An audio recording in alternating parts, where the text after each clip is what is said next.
Good afternoon, everyone. Can everyone hear me? Good. Welcome to Know Your Ballot Questions, which is sponsored by the League of Women Voters of Collier County's Education Committee. I'm Diane Preston Moore, and I'm the president of the League of Women Voters of Collier County. I'm joined here on Zoom by Nancy Chisholm and Pat Plummer, who are the co-chairs of our League's Education Committee, and by Kathy Hackney, who's also the co-chair of the League of Women Voters of Collier County's Reproductive Rights Committee, and is our vice president. The League works hard throughout the year, as many of you know, because many of you are League members, but especially we work hard during the election season to empower voters and defend democracy. We believe that voting is a core part of democracy. And we believe that being an informed voter is really, really important. The League is a nonpartisan organization, which means we don't support or oppose any candidate or political party. So we will never tell you who to vote for. However, the League does take positions on issues. So we thank you for being here today to learn more about the issues that we care deeply about and that will be on your ballot in November. The three ballot issues we're going to hear about today are the Collier County School District's tax-neutral referendum to use capital funds for operating expenses, and this will only be on the ballot in Collier County. We're also going to hear about two statewide amendments. One is Amendment 1, which seeks to make school board elections partisan, and Amendment 4, which seeks to provide a constitutional right to abortion. So as we listen to the panel discussion, please keep yourself muted for the entire session. That's that little microphone, usually on the lower left side of your Zoom screen. And if you have questions for the presenter, please put them in the chat. Each presenter will answer questions right after her presentation. So without further ado, let's move on to our first issue. I'd like to introduce to you Lisa Morse, who will be speaking about the Collier County Public Schools referendum on using capital funds for operating expenses. Lisa currently serves as the Director of Community Engagement and District Initiatives for Collier County Public Schools. In her professional career, she has tirelessly worked to engage and connect her community to education. And she joined CCPS in 2012 to continue that work. Prior to joining the school system, Lisa spent 15 years in nonprofit work, including helping to grow the Boys and Girls Club of Collier County and supporting the children of Immokalee with the Guadalupe Center. She has extensive work in collective impact and is a member of the Strategic Partners of Future Ready Collier.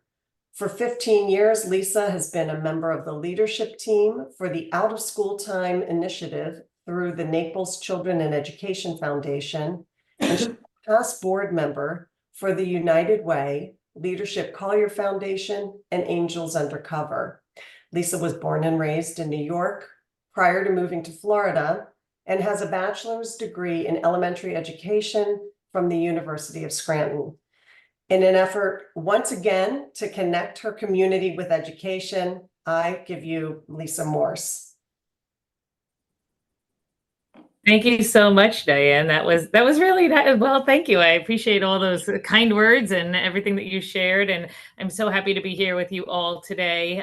This is a great group of ladies. I know many of you. I can't see you all at one time, but I've had the opportunity to get to know a number of you over the years, and it's been my pleasure.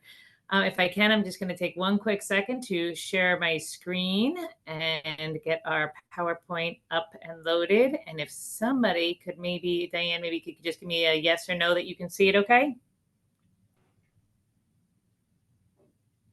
Yes, we can see you. We can see it. Thank you so much. I just wanted to make sure we went through. So I did want to share some information on our upcoming referendum. Before I jump into the PowerPoint slides, though, I just want to take 1 minute to give a little bit of overview of the school system in case there is anyone on this call who isn't that familiar with our district, though I know many of you are. We're all very active in this community. Overall, Collier County Public Schools, we just celebrated our 100th year, so we're excited about that. Big picture perspective, we have about 52,000 students who attend schools in Collier County. We at Collier County Public Schools have about 53 public schools. We are very proud, as you know, Collier County has been rated #1, a community to live in. And we believe there's many aspects to that, but I do think that healthcare, safety, and education are probably the top 3. So we're proud to be part of that, one of those areas that helps make our community great. A little bit on academics, we are an A school district. We earned that distinction again this year, even though there was all new testing and all new standards. So we're very proud to have been able to maintain that A. We're ranked #7 in the state of Florida for school districts. And I'll tell you that there's 67 counties in Florida. So to be ranked #7 is fantastic. But also when you look at the others that are in that top 7, we're by far the biggest and have the most diverse population. So again, we're really proud of that. And I only share that to talk a little bit about, as we talk about the referendum, why it matters and why it's so important that we maintain this excellence that we've been able to achieve over the years.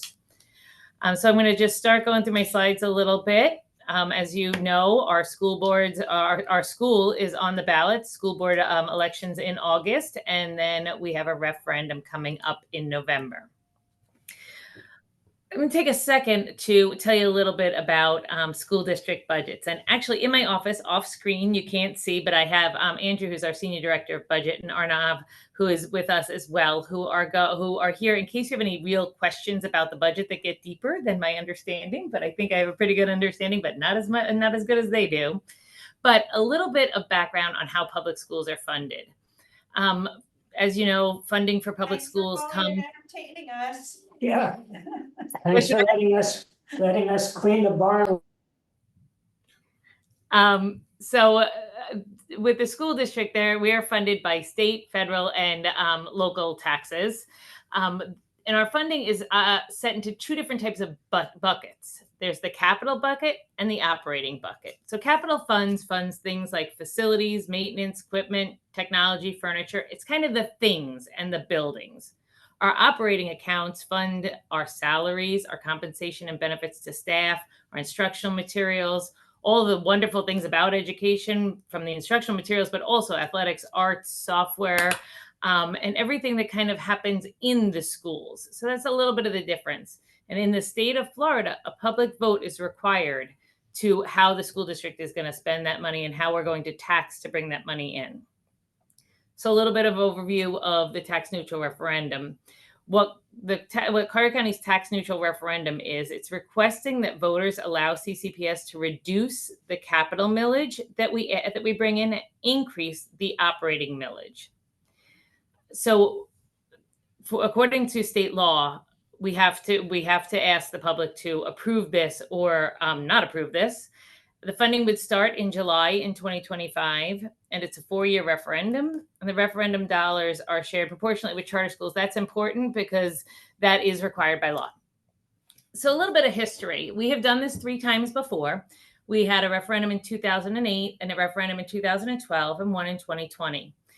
Each time, I am happy to share that it's been supported pretty heavily by the community, about 80% approval rate in each of those elections.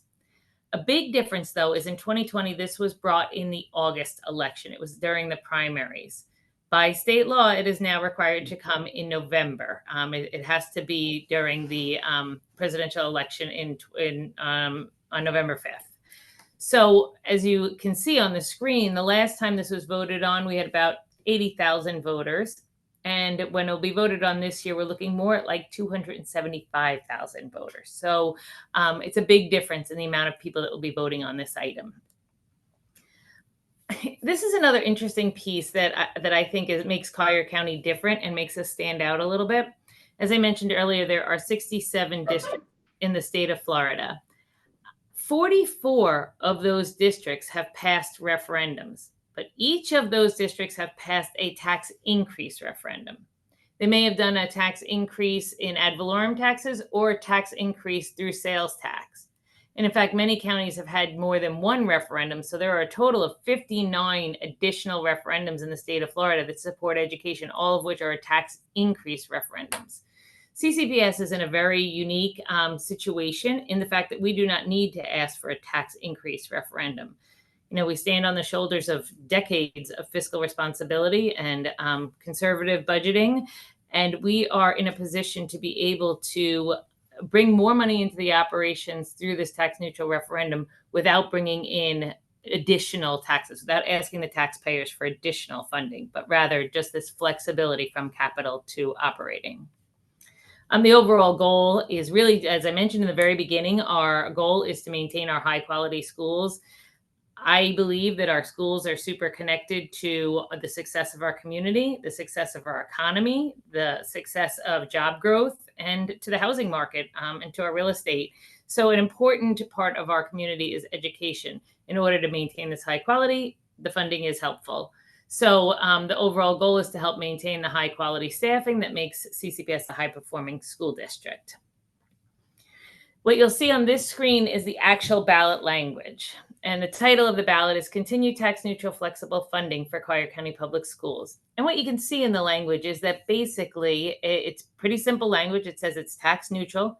And it says that we would like to decrease the capital funding by up to 3.5 mils and increase the operating by up to 3.5 mils. I want to take a second and just talk about those two most important words that I think are on the whole ballot, and that is up to. So if approved by the voters of our community, each year the board would decide up to 0.35 mils. So it means that if we had something come up, if we had to unexpectedly build something that maybe an extra addition to a middle school, or we needed more capital funds for some reason, it has built into it flexibility to take only up to what we can afford and what we need. A little bit of background of what does this mean to the school district. Now, before launching into this screen, you may be aware that school districts after COVID were funded by some federal dollars called ESSER or ARPA funds. So our school district this year will lose about $22 million that was in that ESSER and ARPA funding.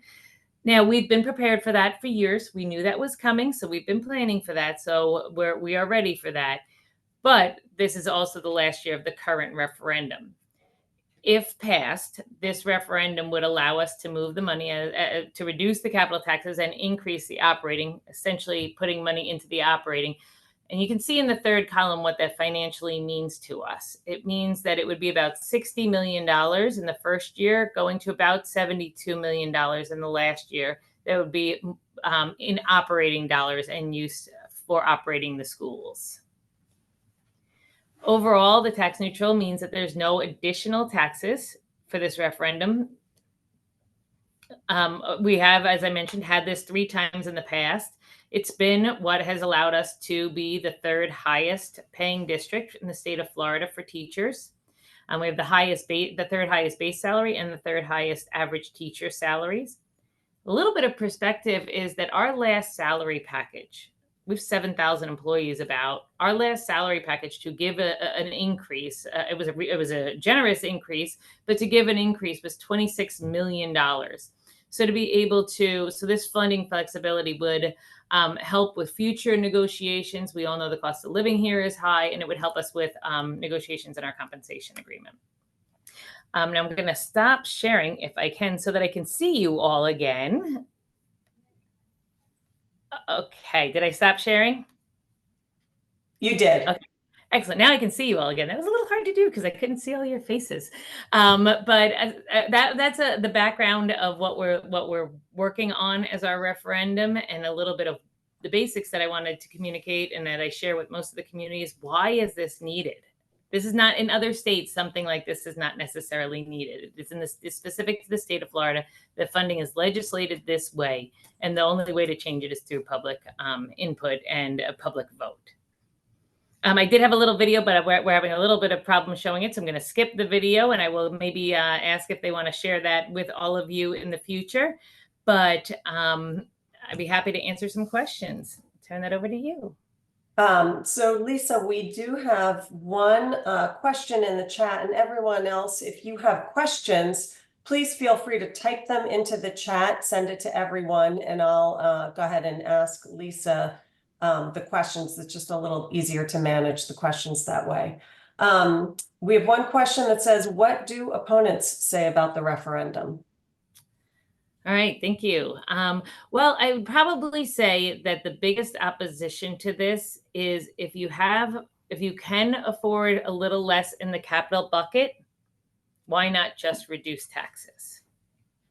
And I understand that, because I do understand that completely. In fact, and Andrew can correct me if I'm wrong.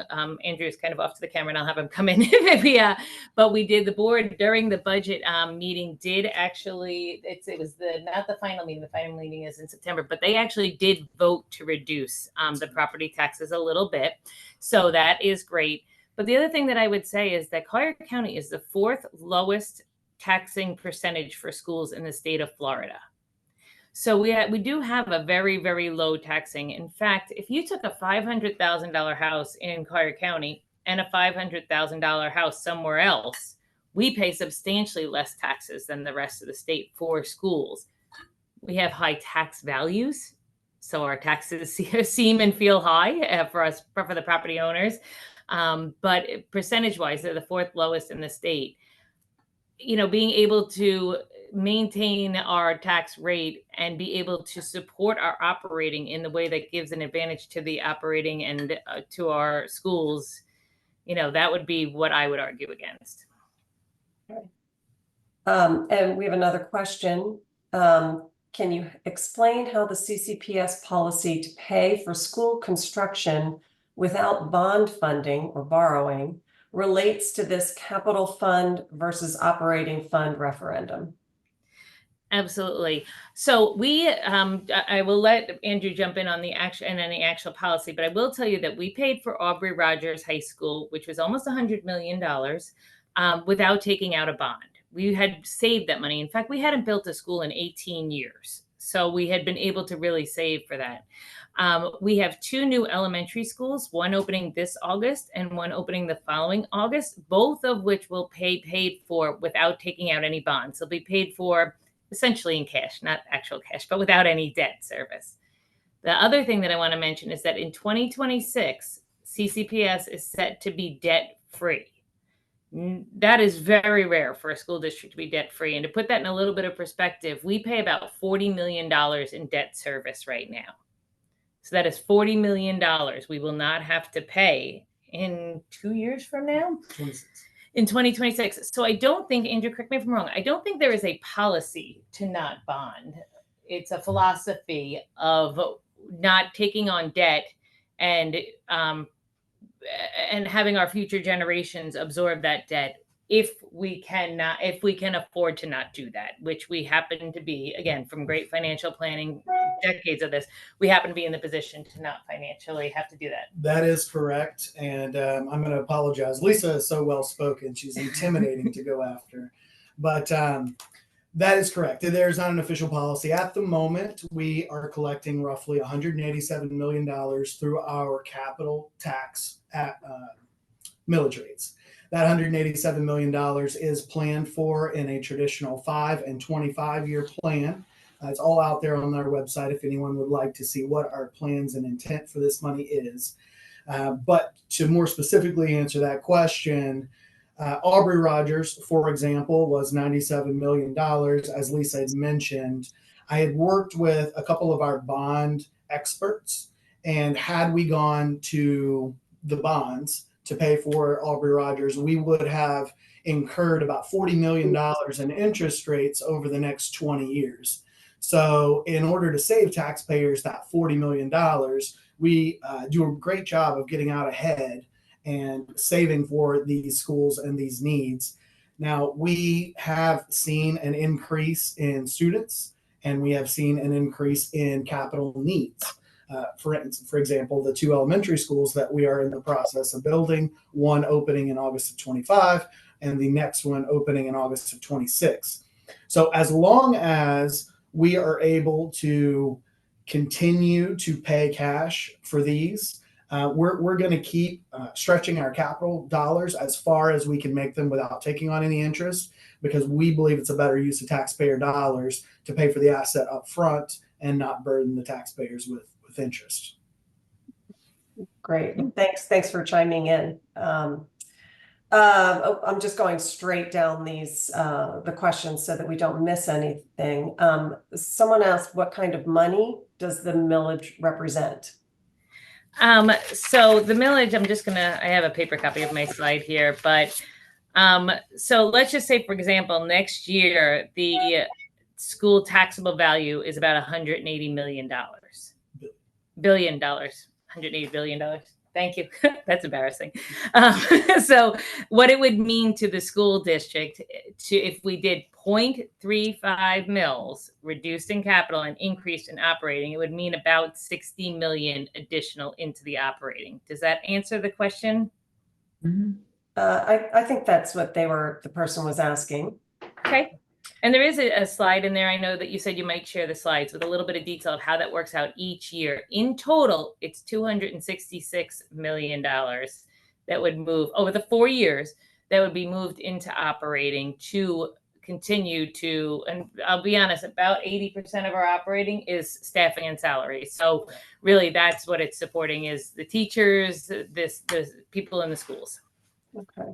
And then just as a follow-up, someone had asked, what is the fair share that goes to the charter schools? Do you remember that? Yes. So they are paid roughly about $5 million. Charter schools represent about 10% of our total FTE. And so charter schools are paid on a per FTE basis. And so they are just over about $5 million. I think they're roughly about 8%. So it'd be equivalent to 8% of that $60 million number. And just explain what FTE stands for us. Don't worry about that. Yes, that is called full-time equivalent, and that is how we measure our students. For example, every individual student may only take one class, or they may take a full burdened 6 classes. If they are taking full 6 classes, they are equivalent to 1 FTE. If that student is only taking 1 class, they're 0.18 FTE. So we would not be funded at a full rate per FTE. So we basically draw an equivalent of number of classes taught. And great. So they get their fair percentage of the amount of students they have / classes they have. Exactly. Right. Well, for those of us who are not in the know in all the acronym, us educators, we're terrible with the acronyms. I'm sorry. We try so hard. That's okay. Thanks for the explanation. And then finally, I think the final question that we have here are, this was sort of asked before, who are the organizations that publicly support this referendum, and who are the opponents? Well, the school board voted to approve the referendum with a 5-0 vote, which was really a strong show of support. Mm-hmm. And then the Board of County Commissioners also voted at a 5-0 vote to support this. I do believe the chamber, but I don't know if they have publicly come out, but they're going to be supporting it. We haven't really run yet that part of the campaign of really, in fact, you're probably one of the first groups that we're really talking to as an individual group. In the past, I will tell you, it was strongly supported by the chamber and by many, many groups in the community. I don't know of any organized opposition, if that is the opposite of the answer yet.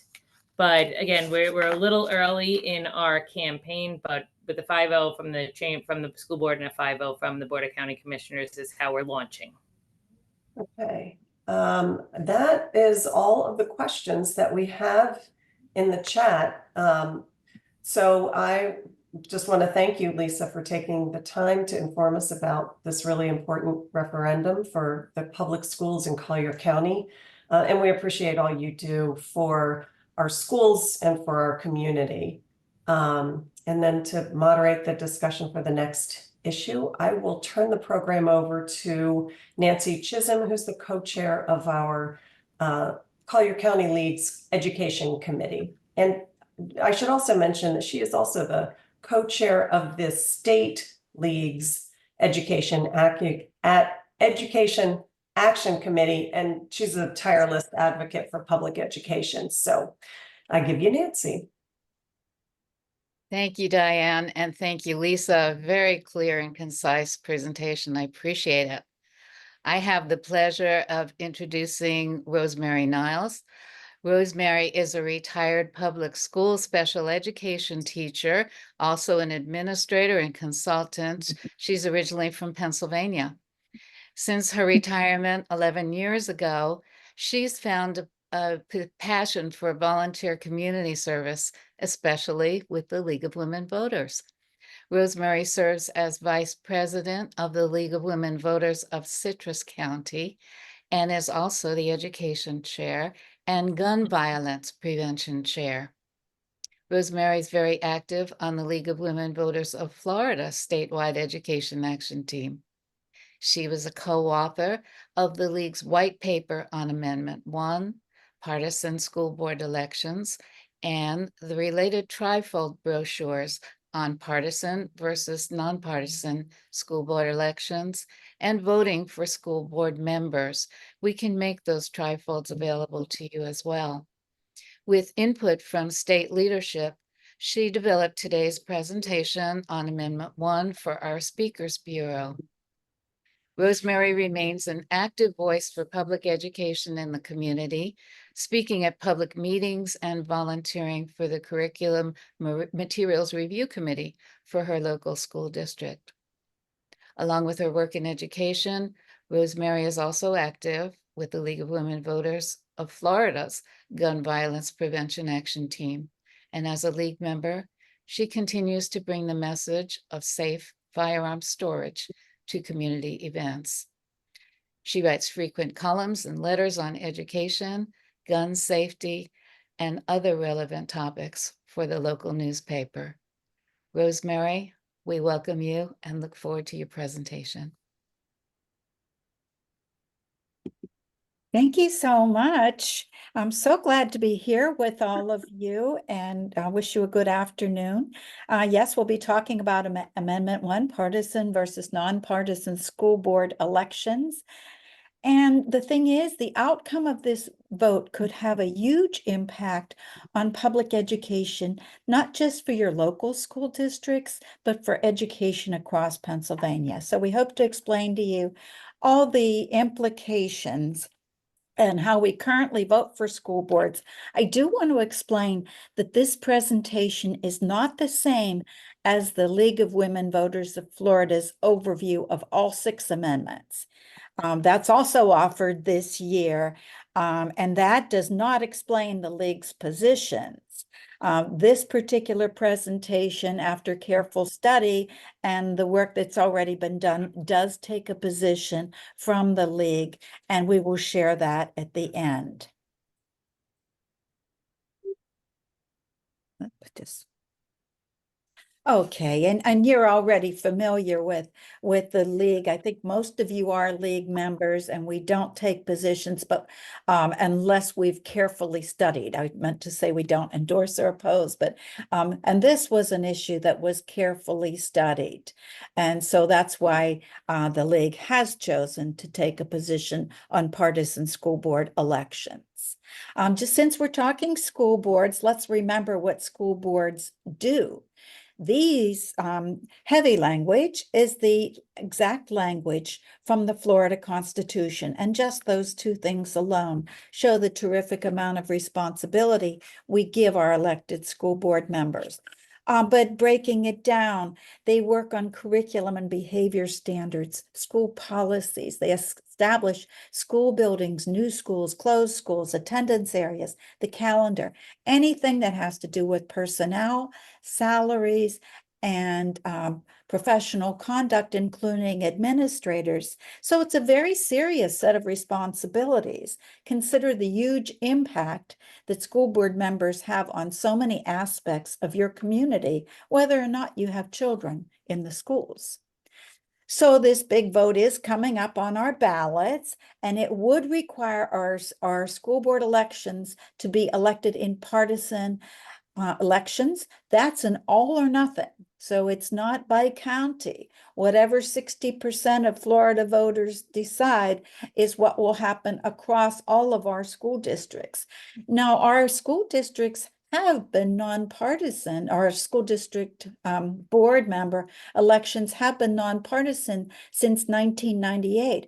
And at that time, a majority of Floridians felt that nonpartisan school boards would be better for our Florida schools. And so 64% of our Florida citizens said we want nonpartisan school boards for our kids.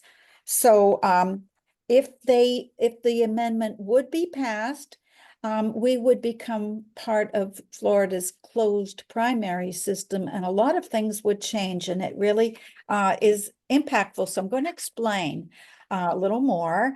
Where did it come from? In 2023, a joint House and Senate committee passed this amendment that would put it on the ballot. Their stated reasoning was they wanted more transparent school board elections comparable to other elections. Again, 60% of voters must vote yes on this amendment for it to pass. This is the exact language of the ballot that you will see on your ballot come November, unless something would change, but it's pretty well set. It's been for several months. So it's saying school board members be elected in a partisan rather than nonpartisan. And it begins in November 2026. But I do want to call your attention to that highlighted part of the ballot language, which is basically saying, since we would have, under that amendment, partisan school board elections beginning in November, of course, the primary season would be impacted, and we would have partisan primaries to select those candidates, and that would start in the spring of 2026. So what would our vote mean? If you vote yes, you would be voting to change all school board elections across Florida to partisan. No would be to keep it nonpartisan. And again, we need 60%. It's really important to understand how it is now to understand how it would change. Right now, our school board elections since 1998, the voters said they should be nonpartisan. And that means that every registered voter, regardless of party, major parties, minor parties, can vote in the primaries as well as the November election. In contrast, by law, partisans for primary candidates are very different. Just thinking about how many elections, think about your ballots that are already being counted next week and mine. Many of them will be decided next week. And you'll know most likely who your county commissioners, your sheriff, your school superintendent, maybe your school board members. A school board member has to get 50% plus one. If none of your candidates for a particular seat get 50% plus one, then the top two would run off in the November primary. But just thinking about it, it's really important that we vote, of course. So if you haven't, make sure you do. But how would Amendment 1 change who can vote for school boards? Remember I mentioned we're a closed primary state. If we pass Amendment 1 and have partisan school board elections, we've got to adhere to those rules. And those rules are the Republicans vote in the Republican Party, the Ds vote in the D primary. And if you're an NPA, no party affiliate, or a minor party such as Constitutional, Libertarian, Green Party, you don't have a primary. You don't get to vote. And that's about 30% of Florida's voters, including a lot of our young people who didn't want to choose a party. So think of Board of County Commissioners, as those elections are now, only Democrats or Republicans would be voting for them, except there's an exception. So, and that's called the universal primary contest. And I'm going to explain that because it's important and it would impact partisan school board elections. Let's say only one party has candidates. For example, let's use your BOCC. Let's say BOCC seat 1, you've got 3 candidates, and for the sake of example, they're all Republicans. Technically, that would mean that only Republicans could vote. No one else would get a say. Well, that might be a third or a half or whatever your county makeup is. But if those candidates had nobody to oppose them in the general election, that wouldn't really be fair. Everybody would be out. So the voters of Florida back in 1998 again said, wait a minute, let's make this workable for everybody. If the candidates are all the same party with no opposition, that becomes a universal primary contest. You'll hear that called a UPC. So if you hear that, that's what it's referring to. That means every registered voter. So using your example of your 3 candidates for BOCC, you're all able to vote. And that's how it actually worked out in my county for all 3 of the races.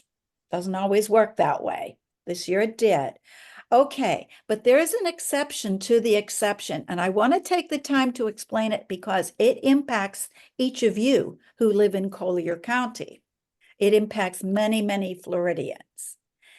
There is a way to close that universal primary, and it's called Florida's write-in loophole.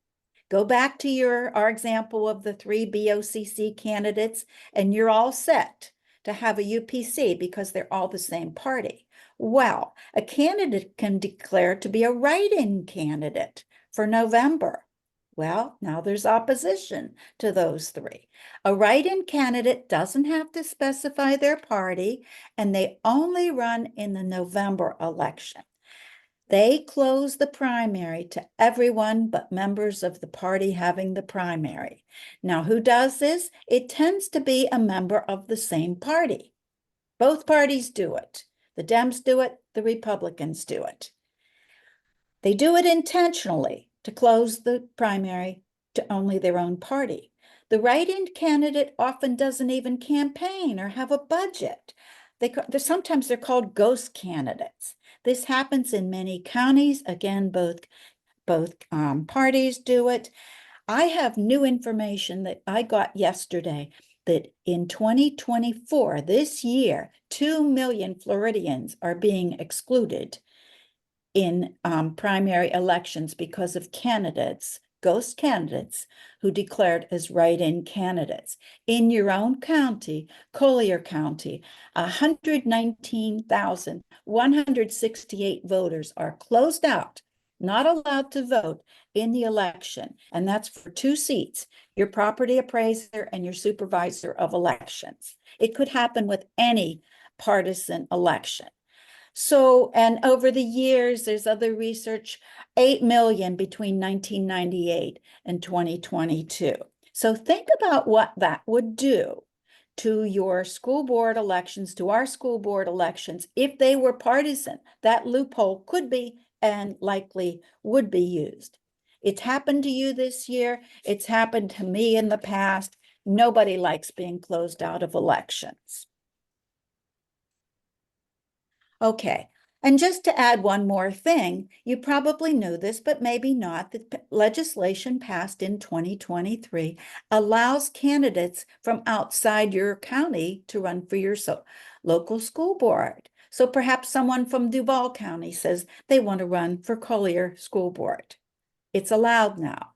They would only have to move if they won their election. So consider the impact of candidates from outside your district who might bring their agenda rather than focusing on the issues that you have that you've just explained. But that's how the law is. So now we're going to go through the arguments in favor. I'll try and move quickly. This is a pretty heavy topic. There's our arguments in favor and opposed, just our graphic organizer. So why do we even have it? The proponents gave these reasons. Transparency. People want to know up front what a candidate's political views are. Yes, it's true. You can already find that out. But knowing a candidate's views might help you to predict how they might vote on a controversial issue. And perhaps it makes it easier for some people. You don't have to look them up because you can make your decision based on their party. Or another argument, it's school boards are already politicized. The ideological culture wars have found their way to public education the last several years. And in the legislative process, we hear about the volatile school board meetings. So they're saying, hey, they're already partisan. And let's make it align with other partisan races is another rationale. We vote for our sheriffs, even our school board or school superintendents, if you elect yours. BOCC, supervisor of elections, why not school boards? So those are the arguments in favor. Now I'm going to talk about the arguments against. We talked about one of the biggest ones is that so many voters will be closed out of partisan school board elections. And that's about 30% of our voters. It includes a lot of young people.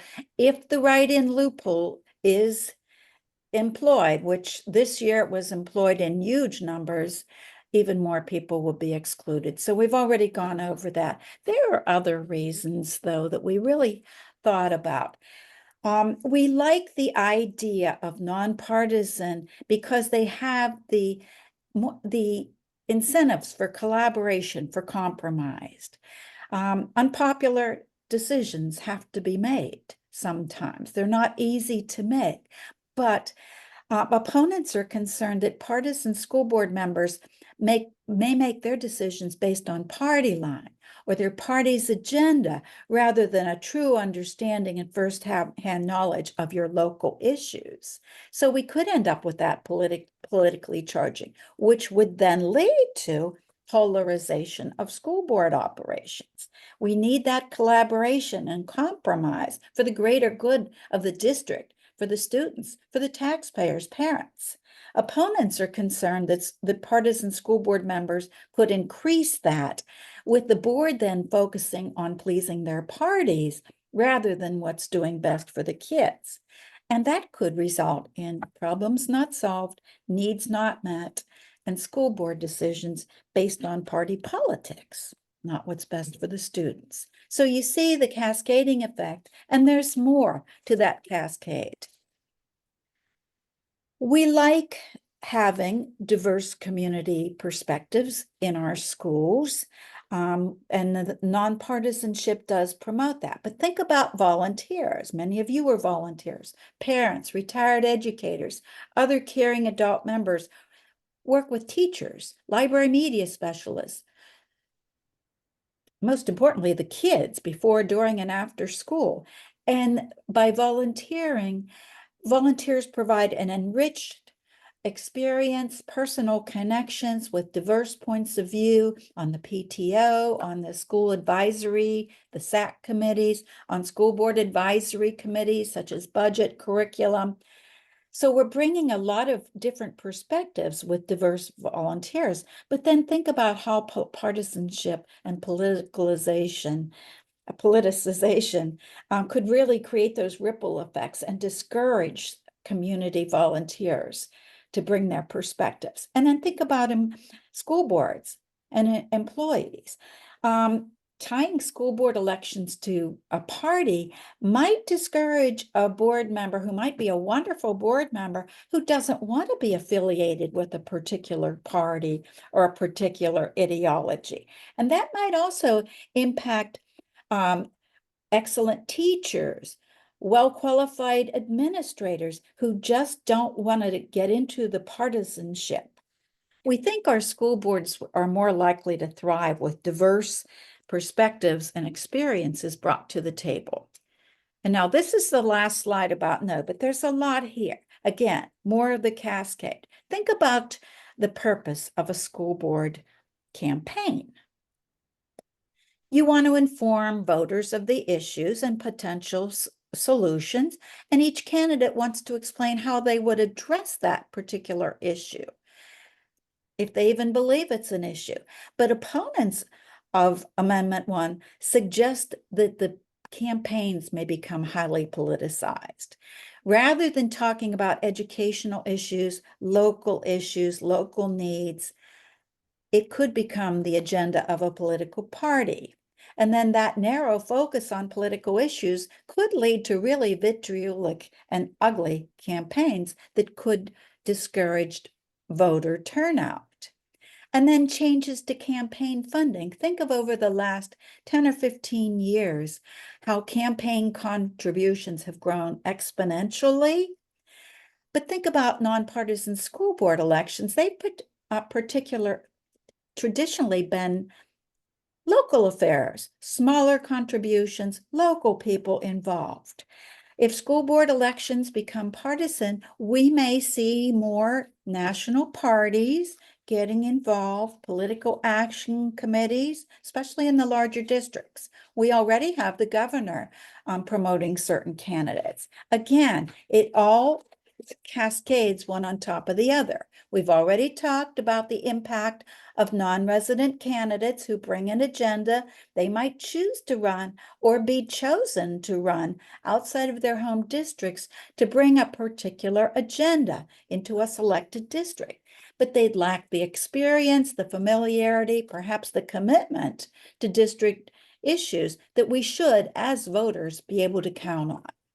So it brings together an overall loss of local control. Floridians, we clearly value local control of education. Our schools serve as community centers, community members, parents, teachers, staff. We join together to seek out what's best for students. But think of everything we've just talked about. The exclusion of NPA and minor party voters from the primaries. The party loyalty, emphasis on partisan political stances rather than what's best for the students.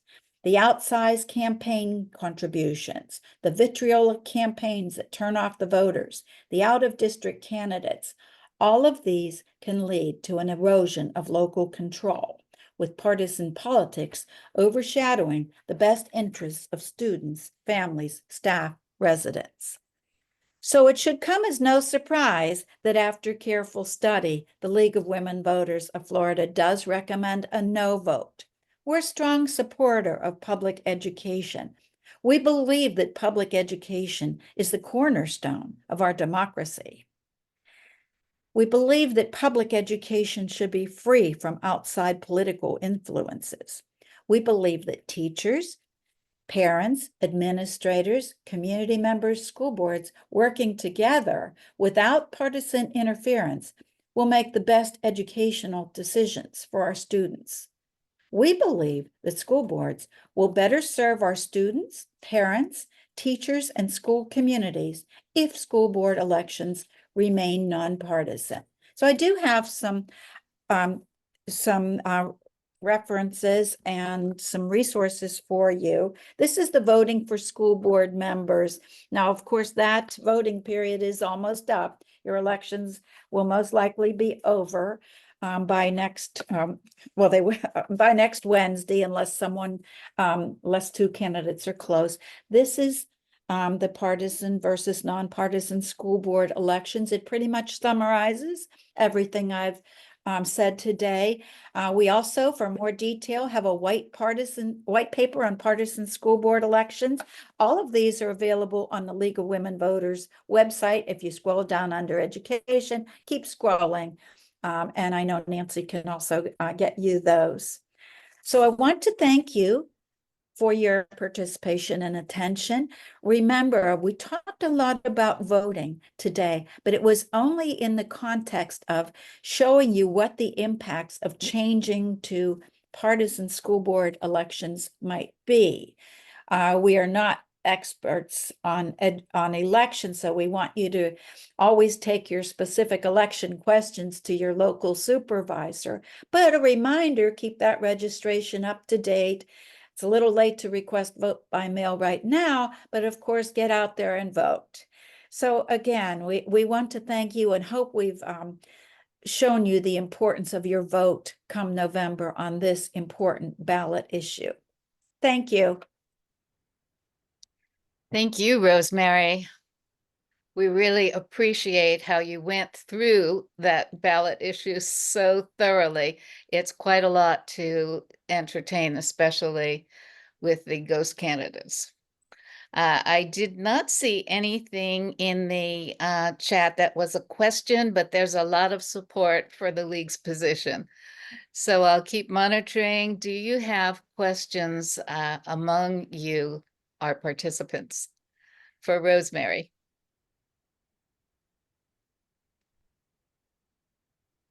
I Well, can ask one. Is there organized opposition, Rosemary? I'm not aware of organized opposition at this point, although it may be under partisan, partisan groups may be opposed.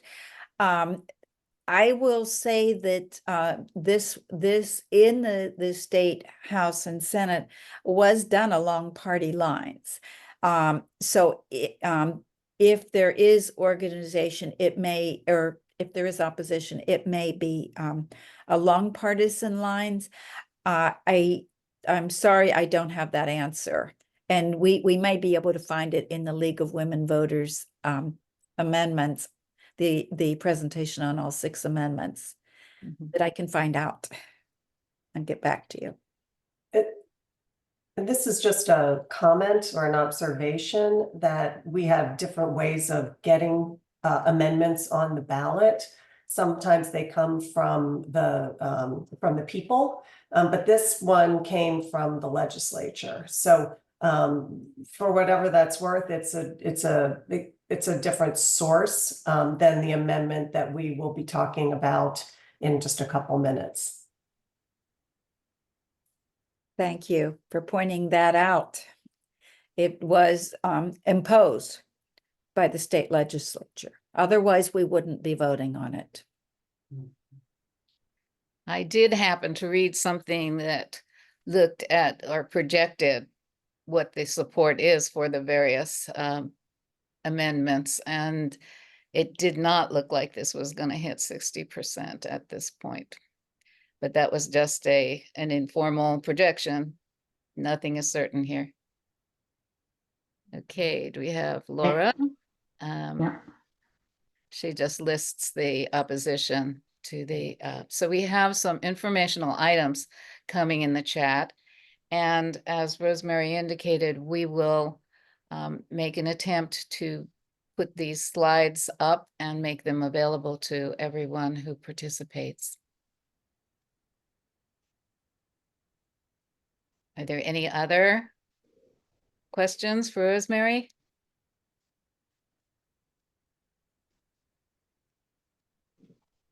I think just note the terrific comments made in the chat supporting what she's done and commenting on how excellent her presentation was. Exactly. Well, with that, we'll move on.